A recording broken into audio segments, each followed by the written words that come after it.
Hey, good people, how you doing? Welcome to episode 33 of 254 Rugby. Well, from the thumping boots of Kakamega to the glories of Krakow, from schoolyards to stadiums, this is 254 Rugby, your home of authentic Kenyan rugby.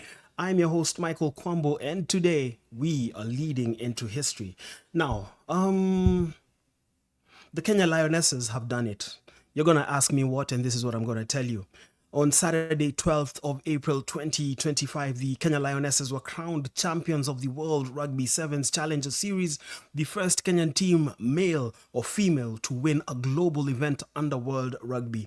You see, Shuja have previously won a leg of the World Rugby 7 Series. That was in 2016. The Lionesses, on the other hand, they've won 2 rounds of the 2025 World Rugby Challenger Series.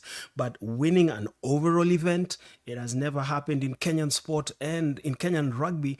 And the Lionesses winning the overall event, emerging the best team after 3 rounds, and they are the overall champions.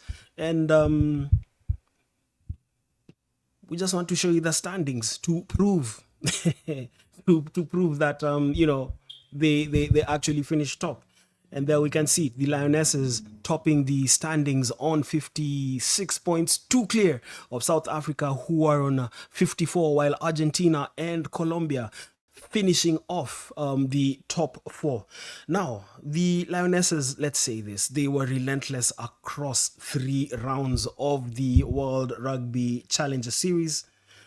2 cup wins in South Africa, a gritty third place finish in Krakow, and boom, it was inevitable that they'd be top of the standings.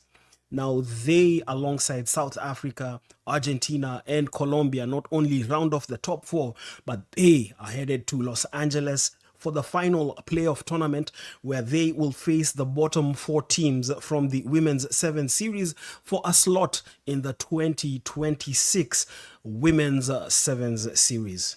Team captain Grace Okulu, who is incidentally celebrating her birthday today, had this to say. We're going to paraphrase what she said, her quotes, which were picked up, which were listed on the World Rugby website. She said this, and like I said, we'll quote it verbatim. It actually feels amazing. I don't think anyone in Kenyan rugby has done this. And that was, you could feel her pride after saying that. And she went on to add that it has been a tough couple of days in Krakow, but we bounced back. Since we missed qualification last year, this year we had a lot to prove. This means so much to us. And of course, she gave a shout out to the fans, and in particular, Konye Njoroge, who was there. Konye has been ever present, for anything Kenyan rugby. He does his best, and, it was touching to see the actual players in the arena recognizing not only him, but the efforts of all the fans who show up for Kenyan national team fixtures, both at home and away. And this is what she had to say. She said that if you know where the party is, you'll always find Kenyans. Now, just to break down how the Lionesses played in Krakow, they started their competition with a 12-0 win over Belgium, and then inexplicably lost to Thailand by 28 points to 12. Now, they needed a win against Colombia in their final pool game in order to qualify for the semi-finals, and they did it, barely just, claiming that result by 12 points to 7. They would meet South Africa in the Cup semi-finals.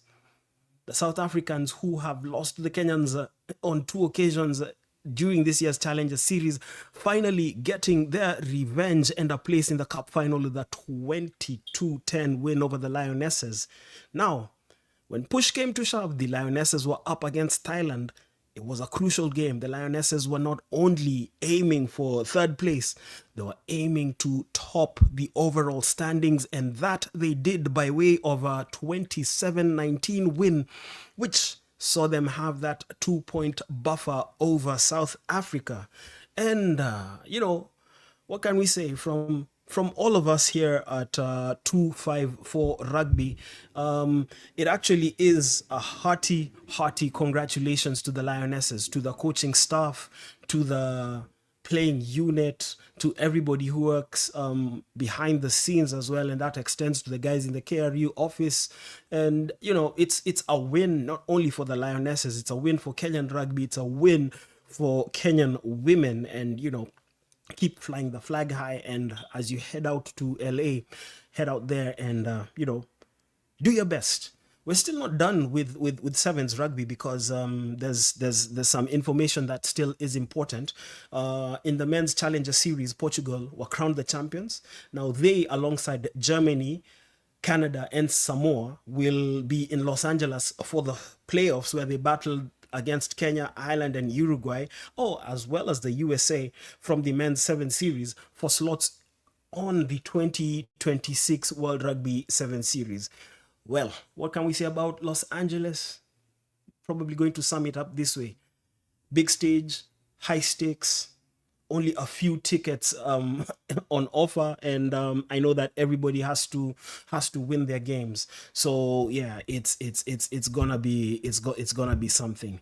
And now we've talked about our national teams. Now let's get back home to stuff that was happening. We obviously have not forgotten. We obviously have not ignored what happened this past weekend in Kakamega. It was the Kenya Cup final, the 56th Kenya Cup final. And as it was, the Rains danced on rugby boots, and Kabras Sugar joined the Kenya Cup Fourpeat Club. How did they do it? They did it by way of a tight, nerve-wracking 27-26 win over the Menengai Oilers, which sealed their 4th straight Kenya Cup and a 5th overall. And with that result on Saturday, what happens to Kabras Sugar? They now sit with Nondies, Impala, and KCB in the legendary Fourpeat cycle. Okay. This is how the game went. We're just going to simply break it down.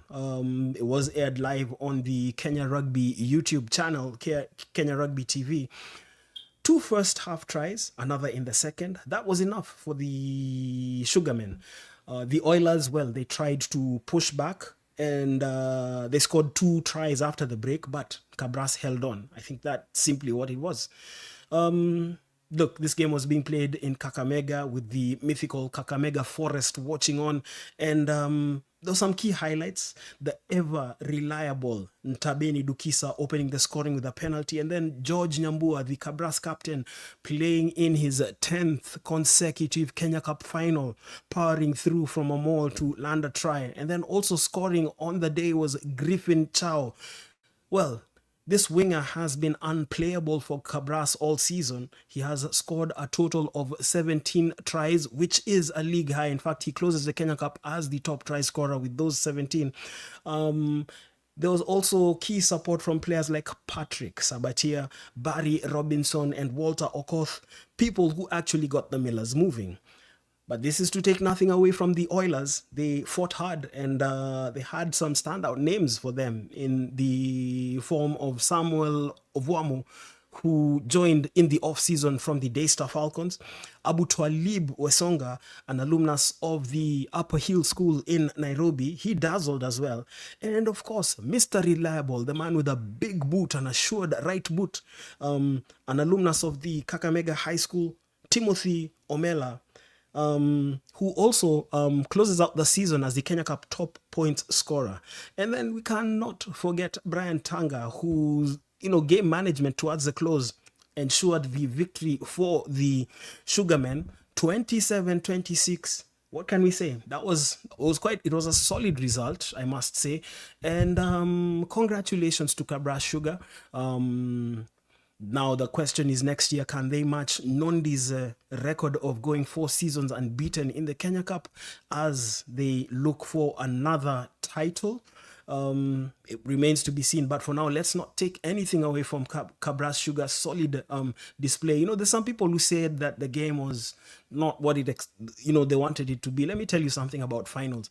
Finals are never pretty. It's about literally just getting yourself over the finish line. It's about grit. It's not about gloss. And the grittier side on the day won it, and it was Kabras Sugar. For the Oilers, well, 2 close finals against Kabras Sugar. We remember in 2022, that game ending 34 points to 28. This time round, It ends by 1 point, and it's great to see Oilers now making a stake to be, listed among the big boys. And what can we say as well? A lot more to expect from the Oilers in the coming seasons. Now, on this show, sometimes we say things, and sometimes we have to eat our words. Yeah. We have been hard on the Daystar Falcons. We have been hard, to Sidanganyane. Maybe too hard. But after the 39-12 thrashing of Masinde Muliro in the championship final, they're not proving us wrong. They finally have qualified for the Kenya Cup. Okay, fine. They had qualified after winning the semi-final, and it was expected that they would just head into the KRU Championship final, really just to honor the fixture. But lo and behold, they had other ideas. 39 points to 12 against a Masinde Muliro side who have been imperious all season. What a way to close out the season for the side from Athi River. And head coach of the Daystar Falcons, Caleb Bosire, had done an interview with the Kenya Cup official website just before the KRU Championship final. And in summary, this is what he said. He said, it's been 6 years of losses. This is a team that started in the Nairobi Regional Nationwide League. They made their way to the KRU Championship. 3 seasons in the championship have been full of heartbreaks, semi-final setbacks, but on the third time of asking, they finally make it through to the big league of Kenyan Club Rugby, the Kenya Cup, for the 2026 season, where they will be alongside Masinde Muliro, taking the places of Mwamba, who won the Kenya Cup in 1983, and the South Coast Pirates, who go down after just 1 season. 2026 Kenya Cup, be ready to welcome the Daystar Falcons and Masinde Muliro University. It promises to be spicy. Now, let's go to the coast. In the last episode, we spoke with Kibui Bat, who was on the South Coast, and it seems that, there was something good that happened in the coast this past weekend. It was the Kenya Secondary Schools Sports Association's National Schools 15s Championships, which were being played alongside other games in the Term 1 games. And Vihiga High School, they finally stepped out of the shadows. They won their maiden KSSSA National 15s title with a 14-6 win over Kisii School. What's big about Vihiga High School, apart from winning this title? This is a school that in the past has given us Collins Injera. We all know Collins Injera. And it has given us Darwin Mukidza. And their alma mater, has finally won a 15s title. And it's good to see them come out of the shadows of teams like Kakamega High School, St. Peter's Mumias, Butula, Bungoma High School, Musingu, all from Western Kenya, who have proven to be competent sides on the national stage.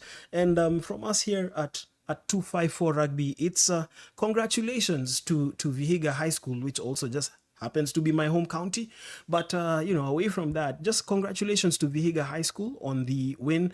And, it will be great to see you continue to build a name for yourself on the national stage. Well, we're done with episode 33. It's an episode in which we've gone to Krakow, we've been to Kakamega, we've gone to Los Angeles, we've talked about school rugby in Mombasa. What can we say about our game? Rugby is our game. This is our game. It's alive and well.